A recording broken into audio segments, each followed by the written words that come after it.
अस्सलामुअलैकुम दोस्तों। उम्मीद करता हूँ आप सब खैर खैरियत से होंगे। तो चलते हैं आज के टॉपिक की तरफ।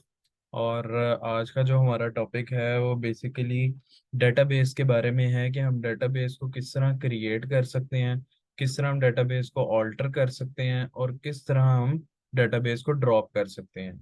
ठीक है। तो सबसे पहले स्टार्ट करते हैं कि हम डेटाबेस को किस तरह क्रिएट कर सकते हैं। ठीक है।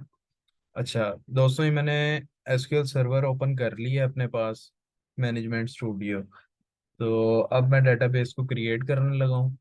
अच्छा देखो, जब भी डेटाबेस में हम काम करते हैं ना, तो दो तरीकों से टास्क को परफॉर्म कर सकते हैं। एक होता है ग्राफिकली और एक होता है कि हम क्यूरी के थ्रू कोई काम कर सकते हैं। ठीक है। तो मैं कोशिश करूंगा दोनों तरीकों से जो है ना वो आपको बताऊं। तो जिस तरह से फिर आपको आसानी लगे, जिस तरह से आपको बेहतर लगे अपने लिए, उस तरह से आप कर सकते हो, लेकिन पता आपको दोनों तरीके होने चाहिए। ठीक है। अच्छा, अब सबसे पहले डेटाबेस को क्रिएट करते हैं ग्राफिकली। तो देखो ये मैं किस तरह से करूंगा कि मेरे पास यहाँ पे डेटाबेसेस का एक फोल्डर बना हुआ है, इसको मैं एक्सपेंड करूंगा तो ये जो मैंने डेटाबेसेस प्रैक्टिस के लिए जो भी ऑलरेडी बनी हुई हैं, तो ये मेरे पास कुछ डेटाबेसेस पड़ी हुई हैं। अब मैं क्या करूंगा कि राइट क्लिक करूंगा, न्यू डेटाबेस, और यहाँ पे जो भी मैं डेटाबेस बनाना चाहता हूँ मैं उसका नाम दे दूंगा। लाइक मैं यहाँ पे लिख देता हूँ सैंपल डेटाबेस। ओके। तो ये मेरी डेटाबेस क्रिएट हो गई। ठीक हो गया। अब अब मैं एक डेटाबेस और बनाना चाहता हूँ जो कि मैं क्यूरी के थ्रू बनाना चाहता हूँ। तो अब मैं क्या करूँगा, यहाँ पे क्लिक करके या तो न्यू क्यूरी कर दूं या फिर कंट्रोल एन कर दूं, तो मेरे पास एक क्यूरी विंडो ओपन हो जाएगी। ठीक हो गया। अब देखो यहाँ पे मैं अपनी कमांड जो है ना वो लिख सकता हूँ। और जैसे कि अभी मैं डेटाबेस क्रिएट करना चाहता हूँ तो उसके लिए मैं इसको कुछ कमांड दूंगा, create database sample database two. तो डेटाबेस क्रिएट करने का ये सिंटेक्स है, क्रिएट डेटाबेस। क्या क्रिएट करना चाहते हो? डेटाबेस। डेटाबेस ये दोनों बेसिकली सिस्टम के डिफाइंड कीवर्ड्स हैं। ठीक हो गया। और यहाँ पे मैं आगे दूंगा कि जो भी मैं डेटाबेस क्रिएट करना चाहता हूँ उसका नाम दूंगा। ठीक है। और अब इसको मैं एग्जीक्यूट करूंगा अपनी स्टेटमेंट को। अब या तो मैं एग्जीक्यूट के बटन पे क्लिक कर दूं या फिर मैं F5 की प्रेस कर दूं। तो इस पर क्लिक करता हूँ। ठीक है। Commands completed successfully. डेटाबेसेस को रिफ्रेश करता हूँ। तो यहाँ पे मेरे पास सैंपल डेटाबेस 2 बन गई है। ठीक हो गया। अच्छा दोस्तों, जब भी डेटाबेस हमारे पास क्रिएट होती है ना, तो दो हमारे पास फाइल्स जनरेट होती हैं। वो कौन सी फाइल्स हैं? उनको देखने के लिए हम क्या करेंगे, डेटाबेस, यहाँ पे प्रॉपर्टीज, प्रॉपर्टीज में आने के बाद फाइल्स। और ये बेसिकली वो दो फाइल्स हैं जिनके बारे में मैं बात कर रहा हूँ। और एक है dot M D F extension के साथ और एक है dot L D F extension के साथ। इन दोनों के ऊपर बाद में डिटेल में एक मैं वीडियो बनाऊंगा। और अभी के लिए इनको ऐसे समझ लें कि dot M D F file basically master database file है और L D F log database file है। ठीक है। एम डी एफ में बेसिकली हमारा जितना भी स्कीमा और डाटा होता है ना, वो इस फाइल के अंदर मौजूद होता है डेटाबेस का।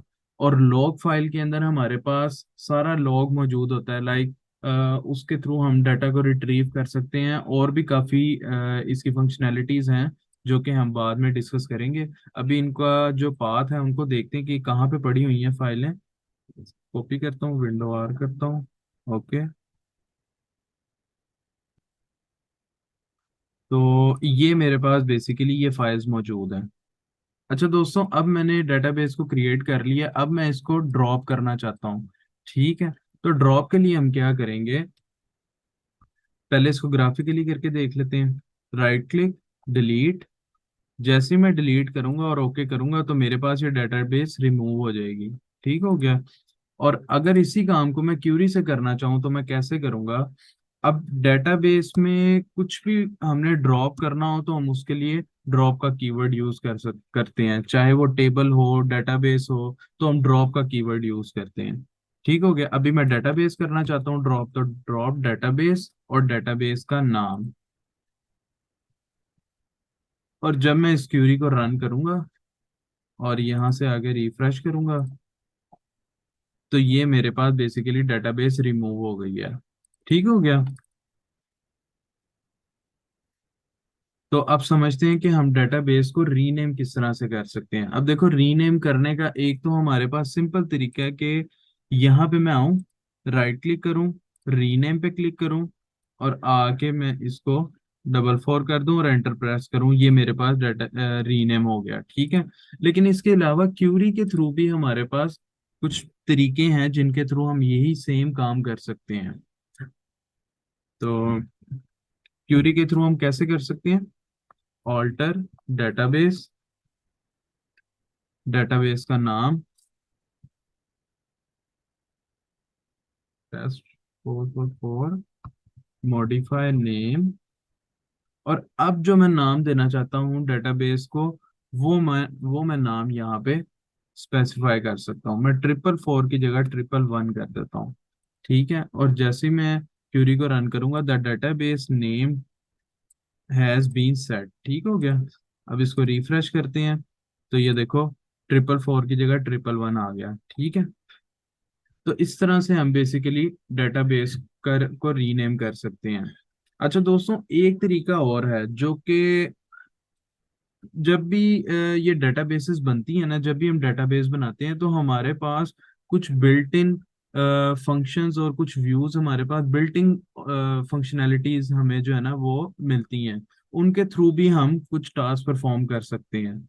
जैसे कि मैं डेटाबेस को रीनेम एक बिल्ट इन एसपी के थ्रू भी कर सकता हूँ।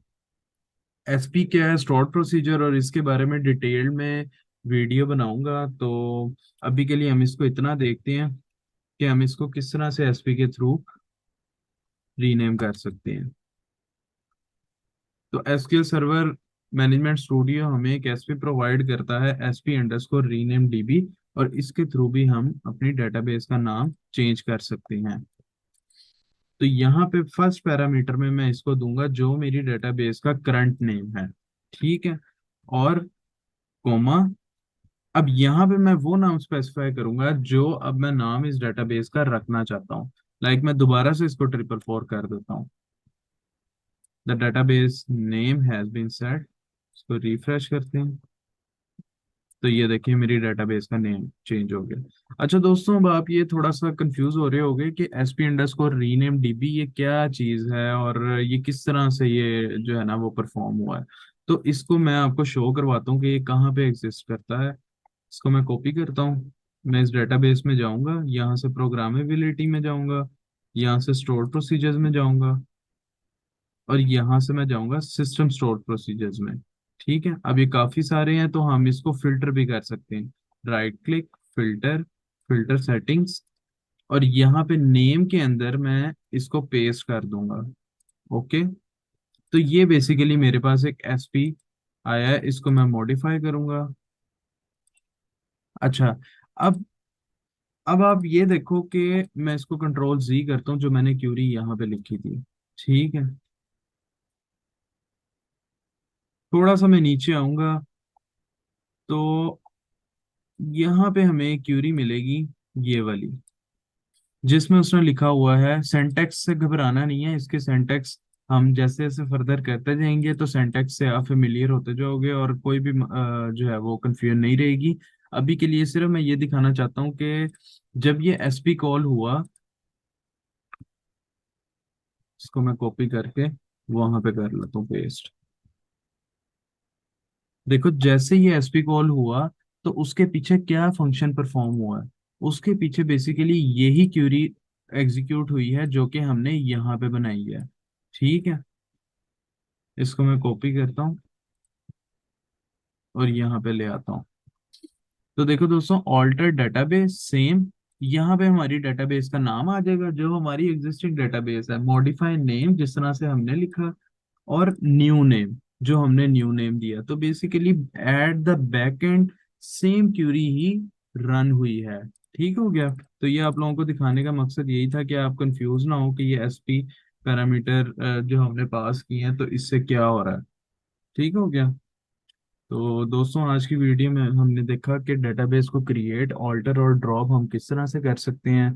तो उम्मीद करता हूँ आपको ये वीडियो अच्छी लगी होगी, और अगर वीडियो अच्छी लगी हो तो लाइक और सब्सक्राइब लाजमी कर दीजिएगा। और कोई भी कंफ्यूजन हो, कोई भी न्यू फर्दर आप टॉपिक्स के बारे में वीडियो चाहते हैं तो कमेंट में लाजमी शेयर कीजिएगा। और ये सीरीज चलती रहेगी, ये अभी बिल्कुल स्टार्ट है।